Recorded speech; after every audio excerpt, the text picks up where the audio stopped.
আপনার আমার বাসা বাড়িতে ফ্রিজ আছে না? এখন এই ফ্রিজে কী কী সাধারণ সমস্যাগুলো দেখা যায় সেগুলো জেনে রাখুন। সেগুলো সমস্যার ভিতর কি, মানে ফ্রিজটা মানে যেটা গরম হওয়ার কথা তার চাইতে বেশি গরম হচ্ছে। তারপর আপনার শব্দটা মানে আগে যেমনটা হতো তার চাইতে বেশি শব্দ হচ্ছে। তারপর আরেকটা সমস্যা যে পানি পড়ছে। তারপর কনডেন্সারের কয়েলের ভিতর ময়লা জমে নোংরা হয়ে গেছে।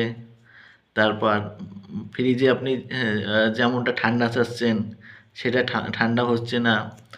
তারপর আপনার সার্কিট ব্রেকারটা টিপ করছে।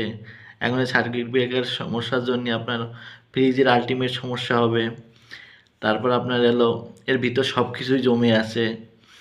তারপর আপনার যে ফ্রিজের দরজাটা ঠিকমতো বন্ধ হচ্ছে না। আর এর ভিতরের মানে যেরকম আর্দ্রতা থাকার কথা তার সাথে বেশি আর্দ্রতা হয়ে যাচ্ছে। সাধারণত আমরা এই সমস্যাগুলোই দেখি ফ্রিজের মেন সমস্যা। আর নেক্সট ভিডিওতে আমি দেখাবো কী করে এই সমস্যাগুলোর সমাধান করতে পারবেন। সে পর্যন্ত ভালো থাকুন, সুস্থ থাকুন।